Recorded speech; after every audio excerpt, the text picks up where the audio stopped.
This was a world at its peak, a lost continent, teeming with the most magnificent. For millions of years, a perfect, brutal balance had been struck between the heavily armed herbivores and the fearsome carnivores that hunted them.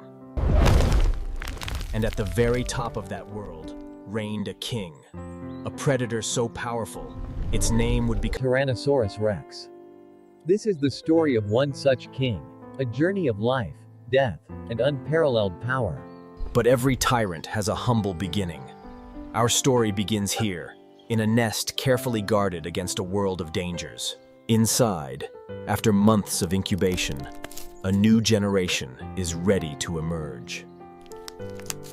He is small, defenseless, and covered in a coat of primitive feathers. A fragile beginning for the future's deadliest predator. His first sight is that of his mother, a 9-ton guardian who will be his protector, his teacher, and his only source of safety. And safety is paramount. The world is full of predators who would see a T-Rex hatchling as an easy meal. His first calls are not roars, but chirps. A plea for food, for warmth, for protection. His first meal, provided by his mother, is a taste of the life he is destined to lead. The life of a carnivore. Growth is explosive. To survive, he must get big, and get big fast. In just a few months, he will more than double in size. The nest can only shelter him for so long. The time has come to take his first steps into the wider world. A world ruled by giants. And the first lesson is a hard one. In this world, he is not yet the king. He is small, and he is vulnerable. For now, survival depends entirely on the protection of his mother's shadow. But that protection will not last forever. A year passes. He is no longer a helpless hatchling, but an awkward, long-legged juvenile. A shadow of the tyrant he will become. His life is a constant lesson. He watches his parents, learning the art of the hunt, the language of the wind, the scent of prey. Play is his classroom. Every chase, every clumsy pounce, is practice for the deadly hunts that lie in his future. The lessons become more serious. His mother brings him live prey, a chance to turn play into practice, to feel the first taste of a real hunt. And in that moment, the killer instinct, honed by millions of years of evolution, awakens. He is a predator. But confidence can be dangerous. In the Cretaceous, even for a young tyrannosaur, death is always just one mistake away. He learns a vital lesson. Some giants are not prey. They are fortresses that can fight back and win. And there were other dangers. A lone juvenile T-Rex, though a predator itself, was a potential meal for the sophisticated pack-hunting raptors. But his mother's protection is absolute. Her roar is a declaration that her bloodline will not be threatened. Vengeance. But even with such a powerful guardian, survival is not guaranteed. The mortality rate for young T-Rex was incredible. He survives, and during his teenage years he undergoes the most dramatic growth spurt of any dinosaur, gaining hundreds of kilograms every year. He is now a teenager, a fast, powerful predator in his own right, but still living within his parents' territory, under their rule. Timid. But he is becoming too large, too powerful. He is no longer just a chick protected, a rival. And then, the day comes. He is violently driven out, forced into exile. It is a harsh but necessary act.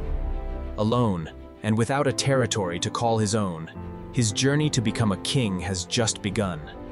And the most cruel. The life of a wandering tyrannosaur was a life of constant peril.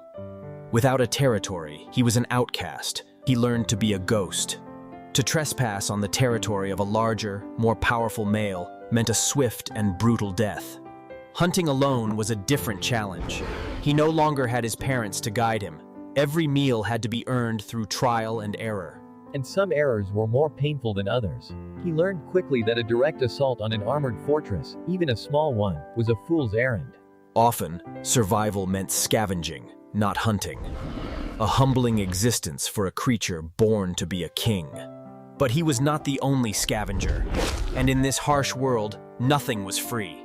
He would have to fight for every scrap. It was a tense standoff. His size and power versus their numbers and intelligence. A classic Cretaceous confrontation. The raptors attack with chilling precision, a whirlwind of claws and teeth. Their goal is not to kill him outright, but to overwhelm and cripple him. But even a young tyrant is still a tyrant. He unleashes his raw, desperate power, a terrifying display of fury. And in the end, his greatest weapon prevails, a single, bone-shattering bite that reminds the pack who they are challenging. He wins the battle, but at a cost. The wounds are deep. In this world, every victory leaves a scar. But every scar is also a lesson. He is learning the brutal rules of survival. He is growing stronger, not just in body, but in experience. The years of wandering forge him into a formidable adult. His body is now at its peak of power, a 9-ton engine of destruction. No, he is no longer a wanderer. He is a contender. And to become a king, he must do what every aspiring tyrant in... The challenge has been issued. The battle for the throne is about to begin. This is the ultimate conflict. A battle not just for territory or to food, but for the right. The reigning king relies on intimidation, a display of power designed to avoid a costly fight, a warning to the young usurper. But the challenger, driven by youth and ambition, is not intimidated. The challenge is accepted. The battle is inevitable.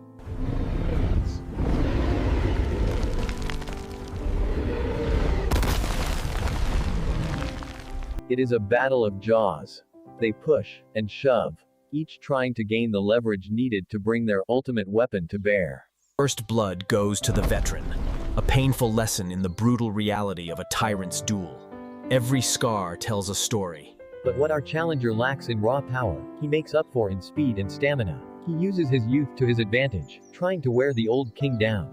The strategy is intelligent and brutal. A T-Rex legs are its engine. To disable them is to win the fight. But the old king is a veteran of 100 battles. He will not be brought down so easily. He answers power with greater power. The battle drags on, Mount. A savage war of endurance. The old king makes a final, desperate gamble. But our challenger, younger and faster, sees his chance. The decisive moment. He avoids the jaws and finds the neck. A single, perfectly placed, bone-shattering bite. The old king falls. His dynasty, written in scars and survival, has come to an end. The challenger has become the champion. The wanderer has become the king. A new reign has begun. He is a king. Fortune convict him. His reign has begun.